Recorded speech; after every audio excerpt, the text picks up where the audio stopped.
नमो अरिहन्ताणां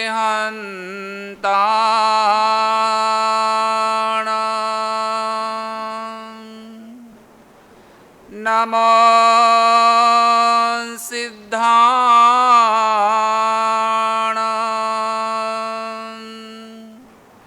नमो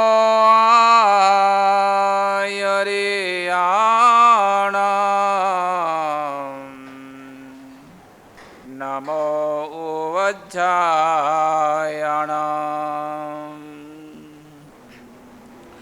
नमो लोये सवसाहुणां एषो पञ्चनमोकार सवपावपणासनो मंगलाणं च सविसिं पडमं हवै मंगलम् अरहन्तो भगवन्त इन्द्रमहिता सिद्धाश्च सिद्धिस्थिता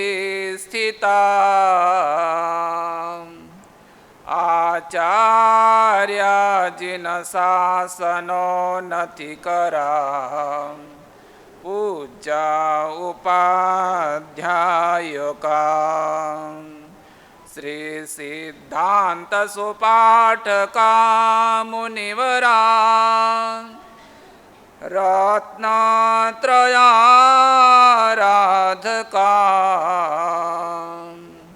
पंचेति परमेष्ठिना प्रतिदिनं कुर्वन्तु वो मंगलम्। नमो दुर्वाररागादि वैरिवारनिवारिणे अर्हते योगिनाथाय महावीरायतायिने ओंकारबिन्दुसंयुक्तं नित्यं ध्यायन्ति योगिनः कामदां मोक्षदं चैव ओंकाराय नमो नमः। अज्ञानतिमिरन्धानां ज्ञानं जनिशलाकया नेत्रमं मेलितं येन तस्मै श्रीगुरवे नमः। आत्मरामं गुणागारं वल्लभं लोकवल्लभं समुद्रमोददातारम् इंद्रदीनं नमाम्यहम् नित्यानन्दं नमाम्यहम्। विराजो। मेरे मन के कले खिल जाते हैं जब दर्श तुम्हारा पाता हूँ।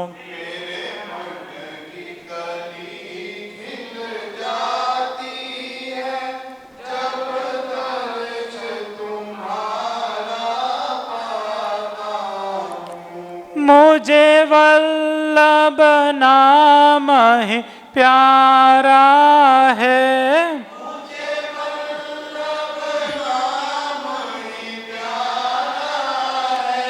मुझे वल्लभ नाम ही प्यारा है,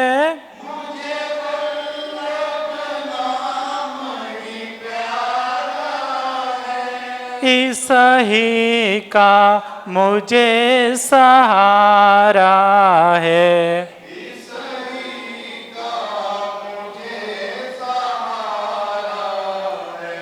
इस नाम में ऐसी बरकत है जो चाहता हूँ सो पाता हूँ।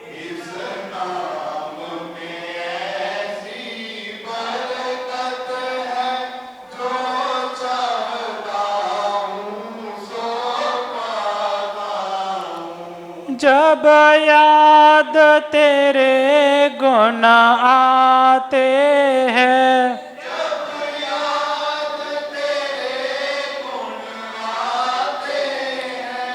दुख दर्द सभी मिट जाते हैं।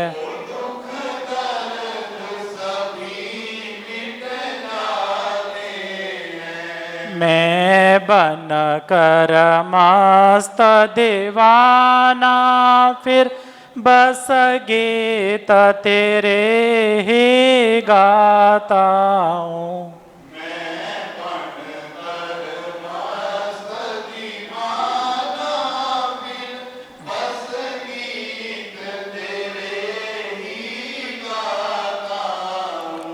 गुरु राज तपस्वी महामुनि,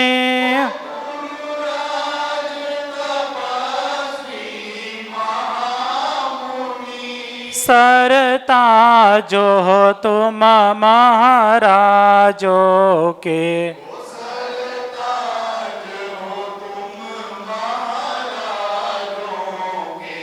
मैं एक छोटा सा सेवक हूँ, कुछ कहता हुआ शर्माता हूँ।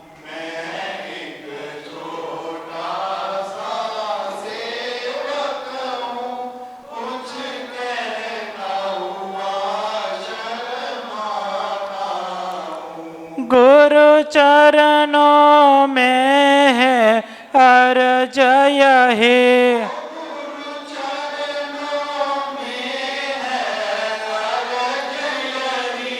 गुरु चरणों में है अर्ज यही,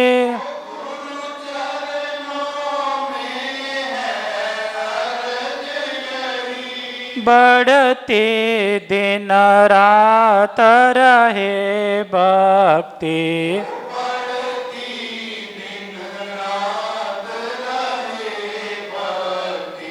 मेरा मानुष जन्म सफल होवे, यही भक्ति का फल चाहता हूँ।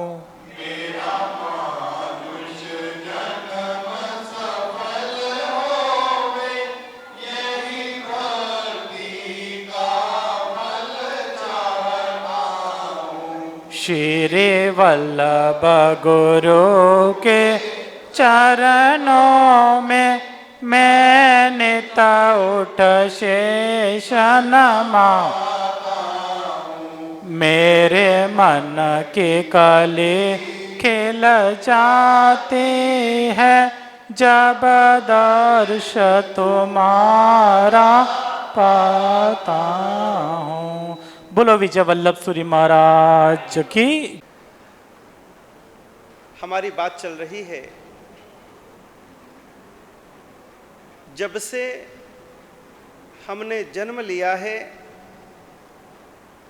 तब से हमारी ये जीवन यात्रा मृत्यु के महासागर में मिलने के लिए बढ़ रही है। जन्म के छोर से प्रारंभ हुई हमारी यात्रा मृत्यु के महासागर में आ जाकर के विलीन हो जाएगी। दो ही किनारे हैं, एक जन्म का किनारा है, एक मृत्यु का किनारा है, और जन्म और मृत्यु के बीच में जो बहने वाला है उसका नाम जीवन है। एक किनारा तो हम छोड़ आए, जन्म का किनारा तो पीछे रह गया, और अब हम कहां आगे बढ़ रहे हैं? किस किनारे की ओर? मृत्यु के किनारे की ओर।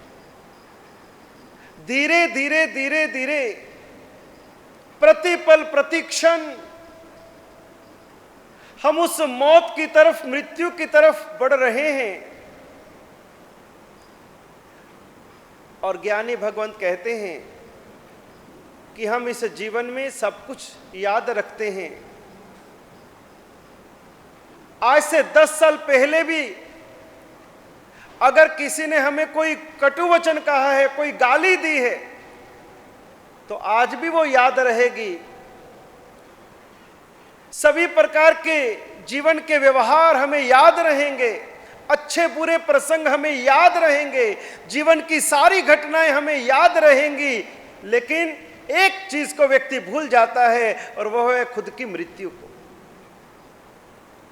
याद ही नहीं आता कि हमें एक दिन इस दुनिया से रवाना हो जाना है, एक दिन हमें बुलावा आ जाएगा। इस शरीर को छोड़ करके, इस परिवार को छोड़ करके, अपने घर को छोड़ करके, इस दुनिया को छोड़ करके, ना जाने हमारा ये आत्मा कहां जाने वाला है, कुछ पता नहीं। जिसको अपनी मृत्यु याद है वे कभी भी अपने ट्रैक से अलग नहीं हट सकता, उसको रहेगा। ना जाने कौन सा पल मेरे जीवन का अंतिम पल बन जाए, इसलिए जीवन को सार्थक कर लूं, इसको यूं ही खाने में, पीने में, घूमने में, फिरने में, मौज शौक में, अपनी केवल संसार की इच्छाओं की पूर्ति में मैं अपने इस अमूल्य जीवन को बर्बाद ना कर दूं। सुबह से लेकर शाम तक हम बहुत दौड़ भाग करते हैं, बड़ी मेहनत करते हैं, खून पसीना बहाते हैं अपने इस जीवन को चलाने के लिए, इस पेट की पूर्ति के लिए, अपने परिवार के पालन पोषण के लिए। ना जाने कितना कितना कार्य हम लोग करते हैं, कितनी चिंताएं करते हैं, कितनी मेहनत करते हैं, लेकिन ज्ञानी भगवंत कहते हैं कि ये जितनी भी हमारी मेहनत है, जितनी भी हमारी भागदौड़ है, ये सारी भागदौड़ हमारी आत्मा को हल्का करने वाली नहीं बनेगी, हमारी आत्मा को बोझिल करने वाली बनेगी। हम इतना इतना इतना जीवन भर श्रम परिश्रम करते रहे, इतनी भागदौड़ करते रहे, हमारी भागदौड़ कैसी है इसके लिए ज्ञानी भगवंत एक दृष्टांत देते हैं। हमारे यहां पर एक कोल्हू का बैल बड़ा प्रसिद्ध दृष्टांत आता है कि सुबह किसान बैल के आंखों पर पट्टा बांध देता है और पट्टा बांधने के बाद में उसको कोल्हू में जोड़ देता है और उसके बाद में वो कोल्हू का जो बैल है वो चलना प्रारंभ करता है।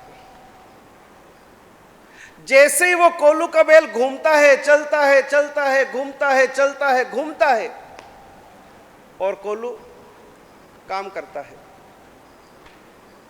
सुबह से शाम हो जाती है, वो बैल घूमता रहता है और शाम पड़ते ही बैल को मन में विचार आता है कि आज तो सुबह से ना जाने मैंने कितने किलोमीटर की यात्रा कर ली, आज तो बहुत चला हूं, बहुत घूमा हूं, एक पल भी मैं शांति से नहीं बैठा, इतना चला हूं, इतना चला हूं, ना जाने में कहां से कहां पहुंच गया। और शाम होते ही किसान जैसे उसके माथे से, आंखों से वो पट्टी को खोलता है और वो बैल जैसे ही अपने आप को देखता है वो विचार में पड़ जाता है कि अरे सुबह जहां से मैंने चलना प्रारंभ किया था अब आंखों से पट्टी खुली है, कहां हूं, जहां से चला था वहीं का वही हूं। तो मैंने जो इतना श्रम परिश्रम किया, इतनी मैंने यात्रा करी, इतना पसीना बहाया, इतनी थकान चढ़ी, अरे सुबह से चल रहा हूं, उसके बावजूद भी चला तो बहुत लेकिन पहुंचा कहीं नहीं। हमारी भी स्थिति कुछ ऐसी ही हो रही है। हम भी कोल्हू के बैल के जैसे बहुत घूमते हैं, बहुत चलते हैं, सुबह से शाम, दिन से रात, ना जाने कितना घूमते चलते हैं, लेकिन पहुंचते कहीं भी नहीं। जहां थे वहीं के वहीं। जब से संसार में जन्म लिया है हमारे जीवन में गति तो है लेकिन प्रगति नहीं हो रही है। गति तो बहुत की है, प्रगति नहीं है, आगे नहीं बढ़े। जब तक हम सांसारिक मोह माया को छोड़ करके आत्मा के लिए, स्वयं के लिए, खुद के लिए, अपने लिए जब तक हम श्रम परिश्रम नहीं करेंगे तब तक हमारी प्रगति कभी नहीं हो सकती। संसार के लिए कितना भी कर लो, सब यहीं का यहीं रह जाएगा, यहीं छूट जाएगा, यहीं नष्ट हो जाएगा। नाम भी चला जाएगा, प्रतिष्ठा भी चली जाएगी, घर भी चला जाएगा, परिवार भी चला जाएगा, स्नेही स्वजन मित्र भी चले जाएंगे, कुछ भी नहीं मिलेगा। साथ में तो केवल व्यक्ति का धर्म जाएगा, व्यक्ति का कर्म जाएगा। और जो साथ में जाना है उसकी हमारी तैयारी नहीं, और जो यहां रह जाना है उसको बांध बांध करके बैठे हैं, उसको समेट करके बैठे हैं, सहेज करके बैठे हैं कि जैसे ये सब कुछ हम साथ लेकर के जाएंगे। लेकिन आज दिन तक एक भी आत्मा इस संसार से अपने साथ एक फूटी कौड़ी भी नहीं ले जा पाया। सोना चांदी तो छोड़ो, माल मिलकत तो छोड़ो, एक फूटी कौड़ी भी अपने साथ नहीं ले जा पाया। बांधी मुट्ठी आया था, जानेंगे कैसे मुट्ठी बंदी होगी कि खुली होगी? बांधी मुट्ठी आए थे, हाथ पसारे जाना है। जब हम आए थे, हमारी बचपन में जन्म लेते हमारी मुट्ठियां बंद थी, और बच्चे की मुट्ठी को आप खोलो तो वापस बंद हो जाती है। भींच लेता हूं अपनी मुट्ठी को, नहीं खुलती उसकी मुट्ठी। कारण कि जब जन्म लेता है बच्चा तभी से वो सोचता है कि कर लो सारी दुनिया मुट्ठी में। अरे मैं जन्मा हूं, सारी दुनिया को अपनी मुट्ठी में कर लूंगा, है क्या? और वो अहंकार में अपनी मुट्ठियां बंद रखता है। लेकिन जैसे जैसे बड़ा होता है उसके हाथ खुल जाते हैं, और जब व्यक्ति जाता है तो हाथ खुले रह जाते हैं। हर जीव के साथ में यही होता है। लेकिन फिर भी हमारा मन संसार से उबता नहीं है, संसार से भरता नहीं है। आप इस मन को कितना भी दे दो, कितना भी दे दो, लेकिन ये कभी तृप्त होने वाला है ही नहीं। कितना भी खिलाओ फिर वापिस, कितना भी घुमाओ फिर वापिस। इस तन के लिए, इस मन के लिए आप कितना भी करो, लेकिन ये कभी भरता नहीं। जगत में 3 खड्डे ऐसे हैं जो कभी नहीं भरते। एक तो पेट का खड्डा, अभी तो पार ना करके आए हो तो भर गया है, लेकिन थोड़ी देर के बाद फिर खा ले। ये पेट का खड्डा कभी नहीं भरता। कितना भी इस पेट में दिया, कितना भी इस पेट को खिलाया, फिर खाली का खाली। इतने जन्मों में खाया है, जन्मों जन्म में खाया है, हर गति में खाया है, हर योनि में खाया है।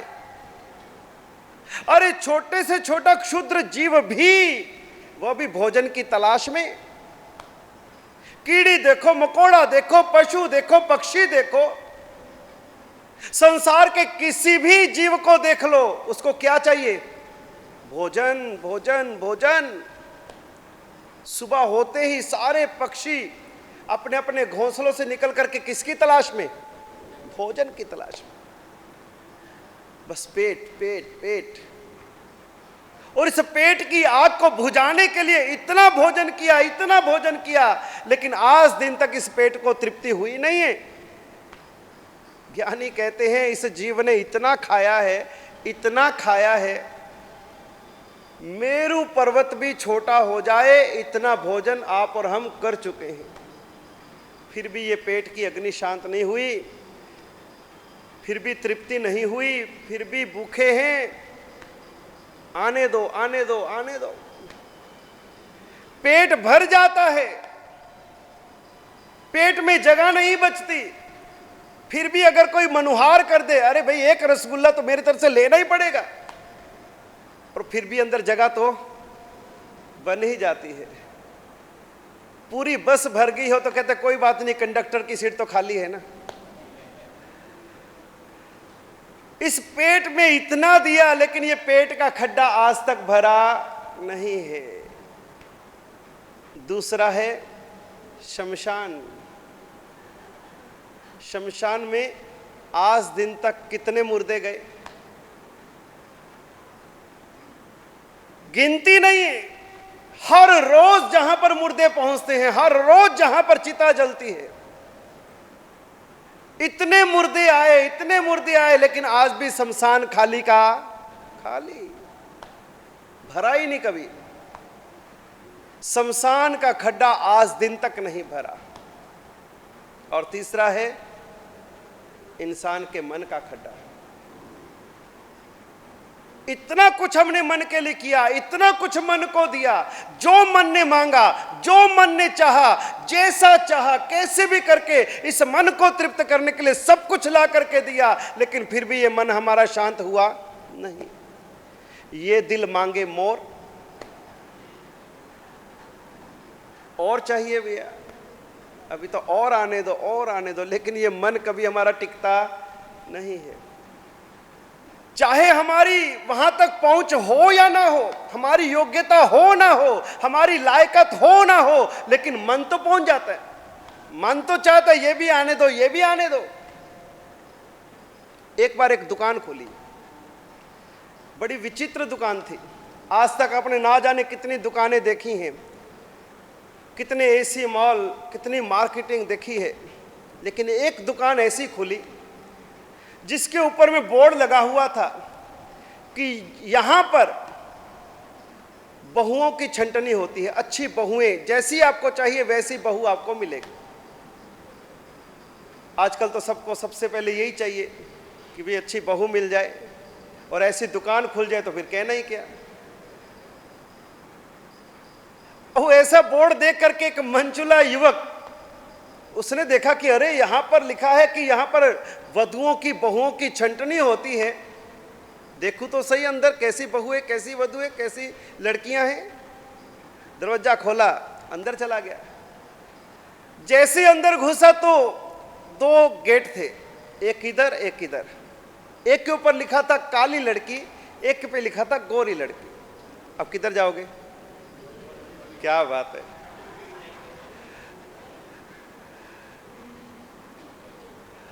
और व्यक्ति अपने मन की तृष्णा के अनुसार, लालसा के अनुसार, उसने कहा काली को क्या देखना, गोरी लड़की ठीक है।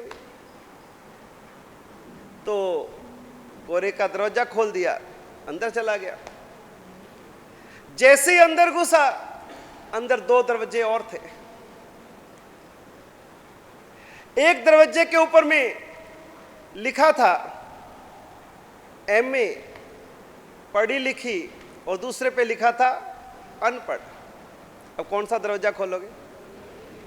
पढ़ी लिखी का। अनपढ़ क्या करनी है अपने? पढ़ी लिखी का दरवाजा खोल दिया, अंदर गए। जैसे ही अंदर गए तो अंदर दो दरवाजे थे। एक के ऊपर भी लिखा था घर का काम करने वाली, एक में लिखा था कमाई करने वाली। आप कौन सी चाहिए? कमाई करने वाली चाहिए। वो सीधा दरवाजा खोला कमाई करने वाली का।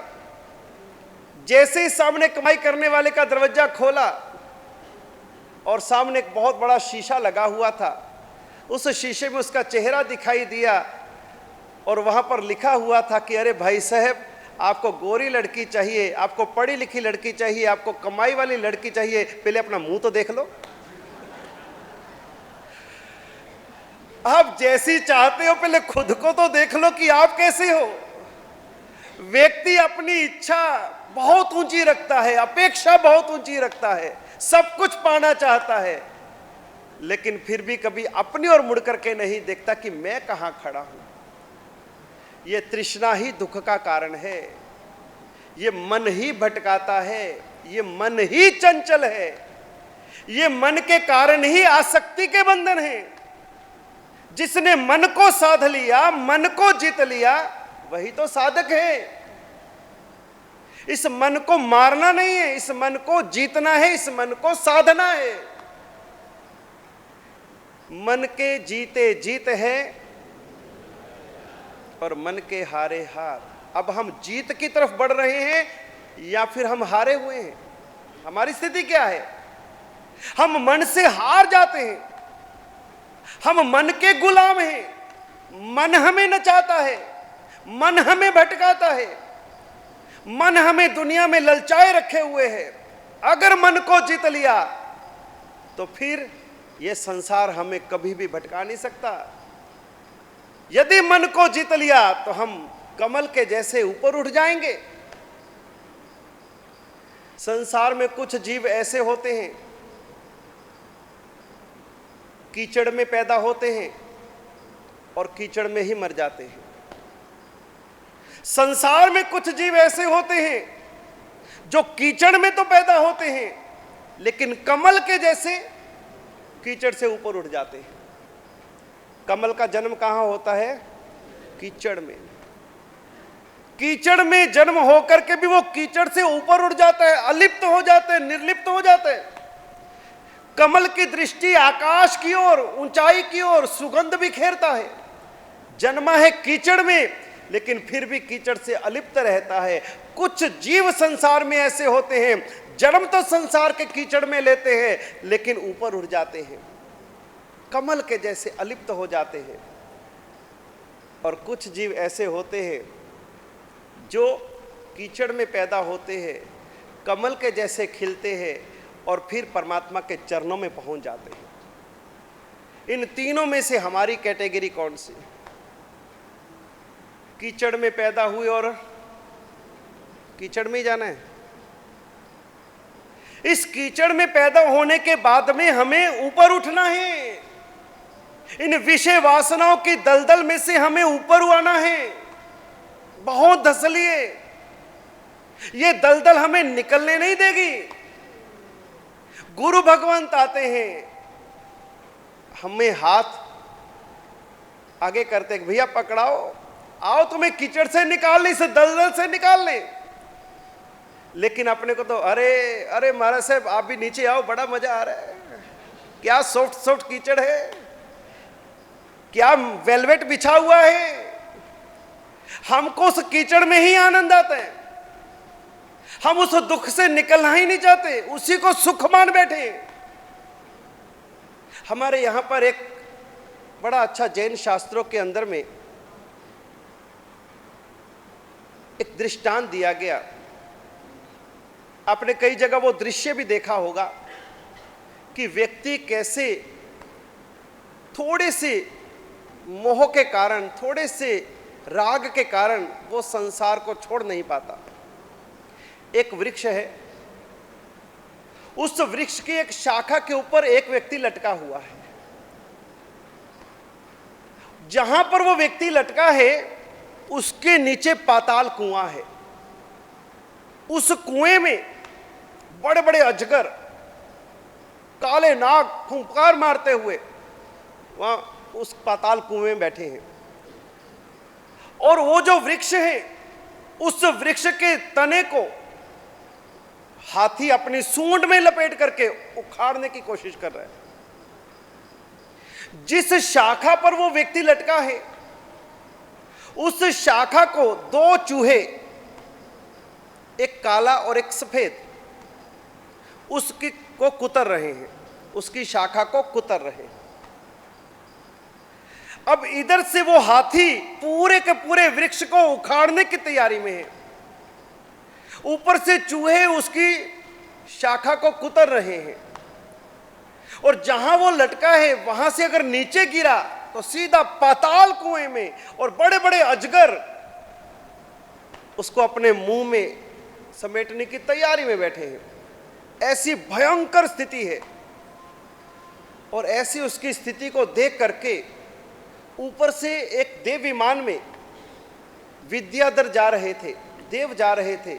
उन्होंने देखा कि अरे मर जाएगा, इसकी क्या दुर्दशा होगी, इसकी रक्षा कर ले, इसको बचा ले।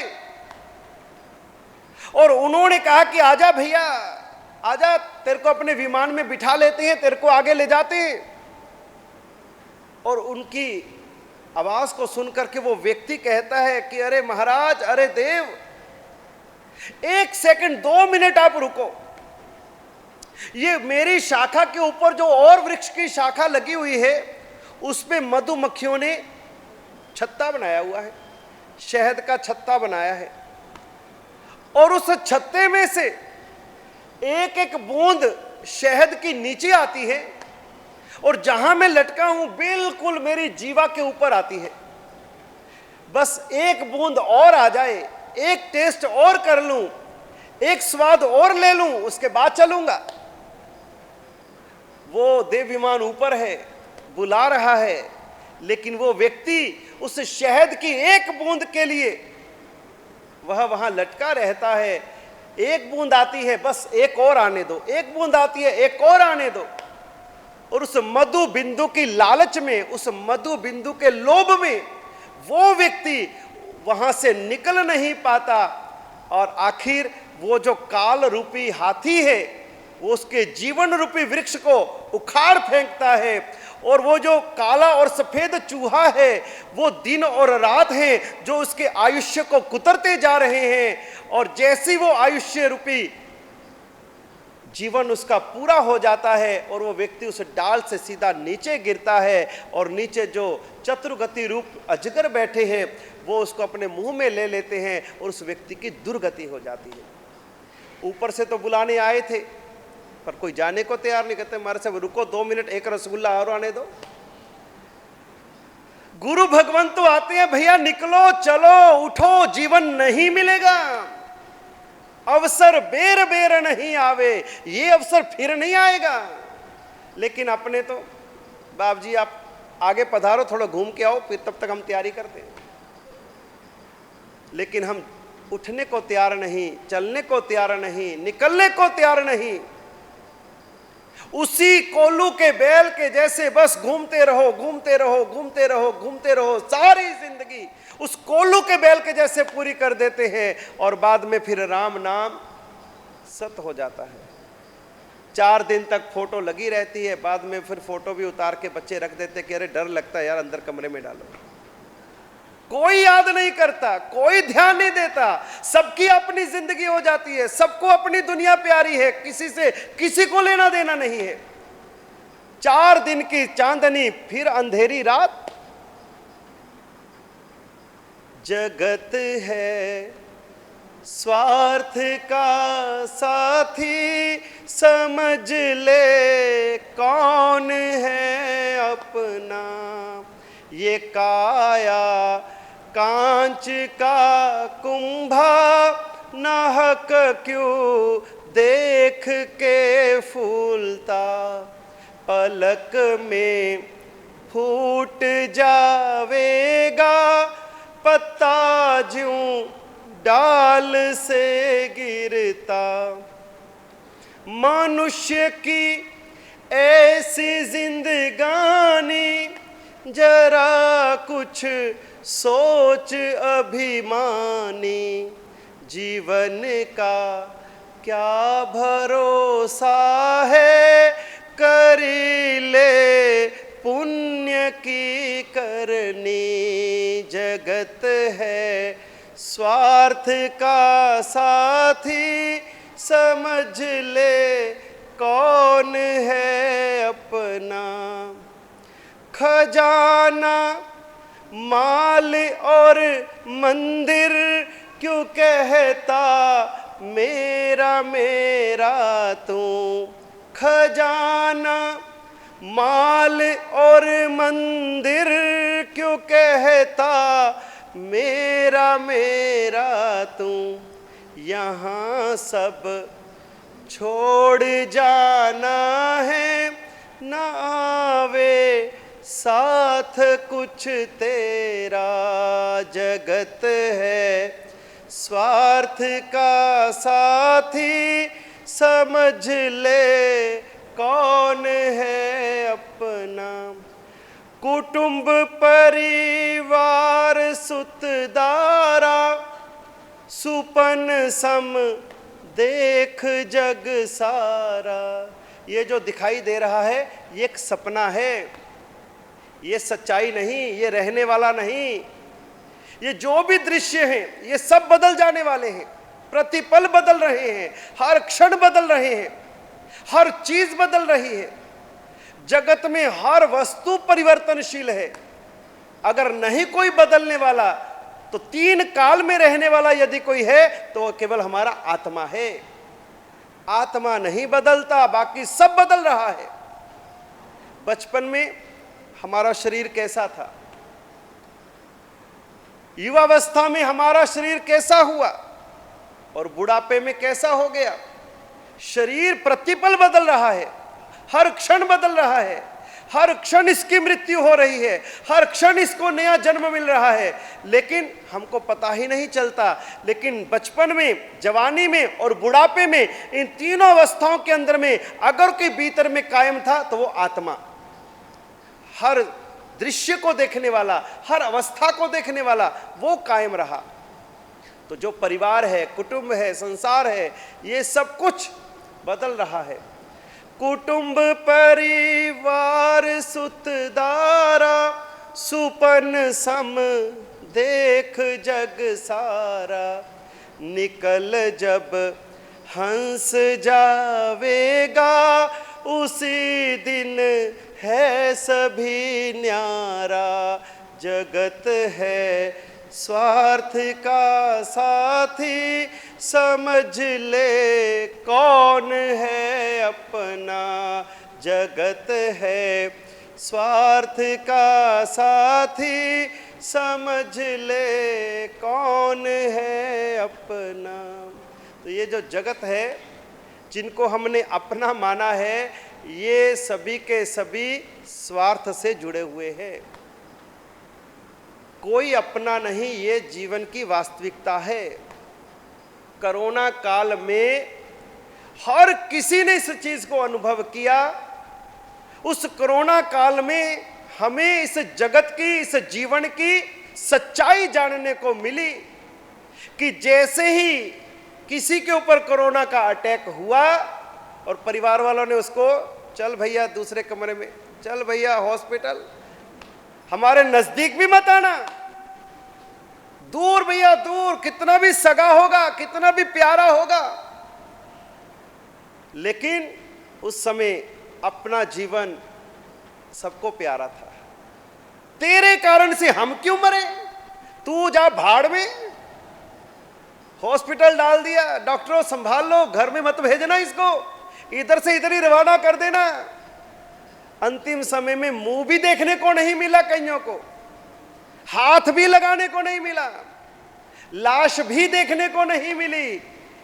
तब हमारों ने ही, अपनों ने ही अपनों को छोड़ दिया पल भर के अंदर। अपने साथ कोई आने को तैयार नहीं, हाथ लगाने को तैयार नहीं, मरने को तैयार नहीं, और वादे करते थे कि साथ साथ जन्म तक साथ निभाएंगे, 7 जन्मों तक हम ये रिश्ता निभाएंगे। वादे तो बड़े लंबे किए थे, आकाश से चांद तारे तोड़ करके लाने के वादे कर रखे थे, लेकिन एक पल के अंदर में सब फुर। एक बार पति पत्नी आपस में बात कर रहे थे। शादी से पहले बातचीत अलग होती है, शादी के बाद रुख अलग हो जाता है। तब पत्नी ने कहा कि अरे पतिदेव, अरे आप तो कहते थे कि हम 7 जन्म तक साथ रहेंगे, 7 जन्मों तक रिश्ता निभाएंगे। तब पति ने कहा, मैं भगवान से प्रार्थना करता हूं ये हमारा 7वां ही जन्म हो। बहुत हो गया, ये 7वां ही जन्म हो। तो संसार की ये वास्तविकता है, कोई अपना नहीं है, लगते अपने हैं लेकिन कोई अपना होने वाला नहीं। लेकिन अपना यदि होगा तो देव, गुरु और धर्म होगा। जब भी हमारे सुख दुख का कोई साथी बनेगा, कोई हमारा हाथ पकड़ेगा, कोई हमें उभारेगा, बचाएगा, हमारी रक्षा करेगा, हमें दुर्गति से बचाएगा, दुखों से बचाएगा, भव सागर पार उतारेगा, तो वो एकमात्र देव, गुरु और धर्म। इसीलिए हमारे तीर्थंकरों ने भी इस सारे संसार के संबंधों का त्याग करके आत्मा के लिए साधना करी। और हम भी जैन धर्म को पा करके, वीतराग धर्म को पा करके, यदि हम अभी उलझे ही रहेंगे, अभी भटकते ही रहेंगे, अभी भी घूमते ही रहेंगे 84 के चक्कर में, अभी भी यदि हमने बंधनों को खोलने का प्रयास नहीं किया, अभी भी कोल्लू के बैल जैसे ही जीना है, तो फिर ये जन्म हमारा यूं ही बीत जाएगा, हाथ में कुछ ना आएगा, खाली हाथ चले जाएंगे। और जाते समय एक पछतावा रह जाएगा कि प्रभु ने इतना जीवन दिया, इतने अवसर दिए, इतने मौके दिए, इतना कुछ मुझे दिया, इतने संयोग दिए, इतनी धर्म की सामग्री दी, इतनी समझ दी, लेकिन मैं ही कैसा रहा कि कुछ कर नहीं पाया, अपने लिए कुछ कमा नहीं पाया, अपने लिए कुछ जुटा नहीं पाया, अपने लिए कुछ जोड़ नहीं पाया। उस समय जब पछतावा आएगा, तब हाथ में समय नहीं बचेगा कि हम कुछ कर पाएंगे। आज समय है, लेकिन आज इच्छा नहीं है, और जब इच्छा होगी तब समय कहाँ से लाओगे? तब समय हमारे पास में नहीं होगा। तो जीवन तो बह रहा है, जन्म और मृत्यु के बीच में। कहते हैं कि जो जन्म और मृत्यु के बीच में बहता है वह संसारी है, और जो तैरता है वह सन्यासी है। तैरने का काम सन्यासी करता है और बहने का काम संसारी करता है। अभी हमें बहते ही रहना है या हमें तैरना है? बहुत बह लिए, बहुत डूब लिए। उस विद्याधर की तरह आपको निकालने के लिए देवगुरु धर्म का शरण मिलता है, लेकिन उस मधु बिंदु के लालच के जैसे, उस संसार की आसक्ति के लिए, मोह माया के लिए हम कहते हैं कि गुरु महाराज 2 मिनट रुको, अभी आते हैं, और 2 मिनट कभी आते ही नहीं है। हमारे कभी कार्य पूरे होते ही नहीं है। बाप दादा चा लिया गया जी, पूरा थया नहीं काम। एक सज्जाई की पंक्ति है, बाप दादा चा लिया गया जी, यानी कि यही संसार करते करते हमारे बाप दादा परदादा परदादा के परदादा सारे के सारे यही कार्य करते हुए दुनिया से विदा हो गए, लेकिन आज तक कभी किसी का काम पूरा नहीं हुआ। बाप दादा चाले आ गया जी, पूरा थया नहीं काम, लेकिन फिर भी कार्य पूरा नहीं हुआ है। तो जब वो उनकी पीढ़ियों में काम पूरा नहीं हुआ, तो भैया हम कैसे काम पूरा करेंगे? इसलिए हमें थोड़ा इस अवसर का गंभीरता से चिंतन करके, विचार करके कि ये जो मुझे मौका मिला है, ये जो मुझे अवसर मिला है, ये मुझे खोना नहीं है। मुझे अपने जीवन के लिए, आत्मा के लिए, अपने लिए कुछ ना कुछ करना है, कुछ ना कुछ कमाना है। मुझे व्यर्थ समय नहीं बिताना। स्वाध्याय में, जप में, तप में, ध्यान में, माला में, स्मरण में, प्रभु की भक्ति में मुझे ज्यादा से ज्यादा समय देना है, क्योंकि यदि मैंने समय गुमा दिया तो ये वापस नहीं आएगा। अगर शरीर में कोई ऐसा रोग पैदा हो गया, क्या करेंगे? तब शरीर जब हमारा साथ नहीं देगा, तब क्या करेंगे? और यह भी कोई भरोसा नहीं कि बुढ़ापे में ही बीमारी आती है। बीमारी तो कभी भी आ सकती है। जन्मते बच्चे को भी बीमारी आ जाती है। अभी 3-4 दिन पहले ही एक परिवार आया था। अभी तो बच्चा कुछ महीनों का ही है, महीनों का, 5-7 महीने का वो बच्चा है, और गुरुदेव के पास उसको लेकर के आए। 5-7 महीने के बच्चे की ओपन हार्ट सर्जरी होने जा रही है। ओपन हार्ट सर्जरी, क्या 5-7 महीने का वो बच्चा होगा, कितनी उसको वेदना होगी। इतना सा नन्हा कोमल सा वो बच्चा, लेकिन ना जाने कैसे वो पूर्व जन्म के क्या वो वेदनीय कर्म बांध करके आया है कि जन्मते ही ओपन हार्ट सर्जरी। उस बच्चे को देख करके हमारी भी आत्मा दहल उठी। ओहो प्रभु, क्या कर्मों की मार है, क्या कर्मों की लीला है। तो हम सोचे कि हम बचे रहेंगे, कदापि नहीं। ना जाने कब किस क्षण क्या हो जाए, इसलिए जब तक शरीर साथ देता है तब तक हम धर्म की आराधना करते चले करते चले करते चले। वही हमारे साथ जाएगा, वही प्रभु हमारे साथ में इस भव नहीं भवो भव तक हमारे साथ में हमारी आत्मा का कल्याण साध पाएंगे। तो आज हमारे तपस्वियों का, अट्ठम तप के तपस्वियों का, धर्मचक्र तप के तपस्वियों का और अन्य भी जो तपस्या कर रहे हैं, आज उन्होंने अपने कर्मों की निर्जरा के लिए, आत्मा की शुद्धि के लिए जो तप यज्ञ के अंदर में अपने कर्मों को जलाने का प्रयास किया है, उन सभी तपस्वियों को सुख शाता पूछते हैं। आप सबको सुख शाता है? आपको जवाब देना क्या? देव गुरु पसाए। कहीं फसाए ना बोल देना। हाँ, देव गुरु पसाए, यानी पसाए यानी उनके प्रसाद से, उनकी कृपा से, उनके आशीर्वाद से हमें ये तप यात्रा के अंदर में सुख शाता है। जो भी कुछ है प्रभु की कृपा से होता है, उनके आशीर्वाद से ही हम धर्म की तप जप की आराधना कर पाते हैं। बहुत बहुत अनुमोदना। इसी तरह से हम तप जप के मार्ग पर आगे बढ़ते रहे। इस चातुर्मास काल में मिले इस समय को, इस अवसर को हम गंभीरता से इस पर चिंतन करें, विचार करें, इसके ऊपर में आचरण करें, तभी हमारी आत्मा का कल्याण होगा। हमें कोल्लू का बैल नहीं बनना है, हमें एक उन्मुक्त जीवन जीना है। एक ऊंचे आकाश के अंदर में हमें उड़ान भरनी है और सिद्ध शिला के ऊपर, सिद्धात्माओं के स्थान के ऊपर में हमें पहुंच करके अपने परम पद को पाना है। इन्हीं मंगलमय भावनाओं के साथ में परमात्मा आपकी और हमारी आत्मा का कल्याण करे। इन्हीं भावनाओं के साथ विराम लेता हूं। 3 चीजें अनादि है। नंबर 1, संसार भी अनादि है। अनादि काल से संसार चलता आ रहा है और अनंत काल तक संसार चलने वाला है। नंबर 2, आत्मा। ये हमारी आत्मा भी अनादि काल से है। पहले बोल में होगा,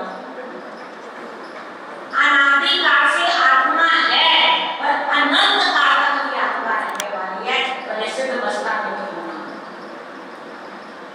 तीसरा, आत्मा और कर्म का संबंध से भी अनादि काल से। तीनों चीजें जानते हैं। पहला, संसार अनादि है। नंबर 2, आत्मा अनादि है। इसको याद रखो। नंबर 3, आत्मा और कर्म का संबंध वो भी अनादि है। परंतु आत्मा और कर्म के संबंध अनादि है, इसका अंत किया जा सकता है।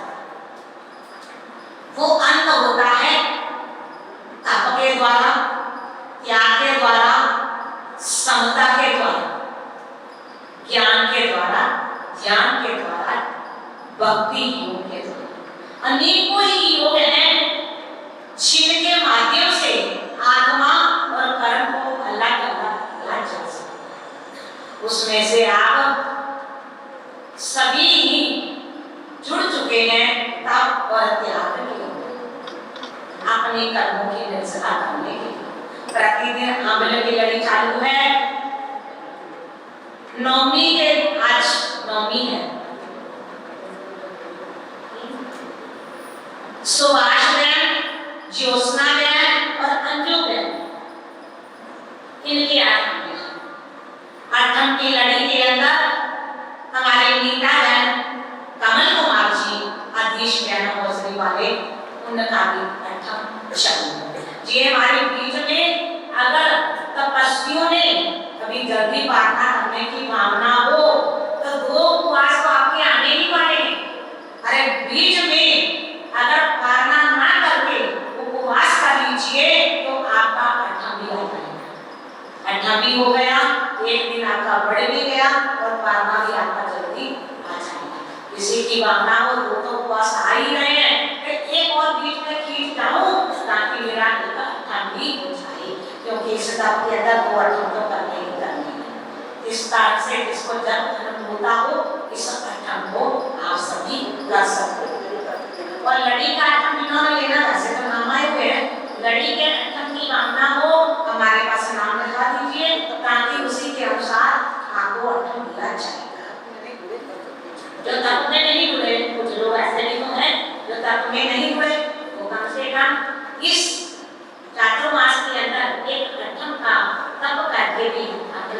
की निर्जरा कर सकते। हमने आपको आशीर्वाद गुरु जी हमने आपको आशीर्वाद हमने आपको आशीर्वाद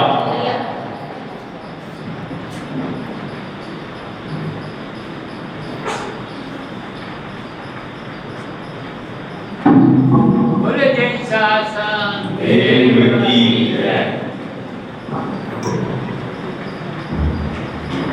अभी मुंह से ये शब्द निकले ही थे, पूरे भी नहीं हुए थे, वर्तमान गच्छामि तक ही पहुंचा था कि गुरुदेव का पदार्पण हुआ यहाँ पर।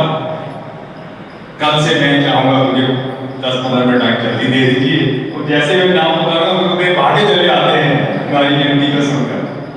पहले बोल दिया वर्तमान गच्छाधिपति आचार्य भगवान शांति दूत मसीहा यमन कल्याण तीर्थोद्धारक शास्त्र दिवाकर हमारे प्राणाधार वर्तमान वल्लभ वर्तमान गच्छाधिपति आचार्य भगवान श्रीमद विजय नित्यानंद कृष्ण जी महासाब उपन्यास पर्वत सर्वमना धर्मशील विजय जी महासाब कार्याध्यक्ष मुनिराज मोक्षानंद विजय जी महासाब एवं पद्मश्री विजय जी महासाब के पावन चरणों में कोटिस कोटिस वंदन।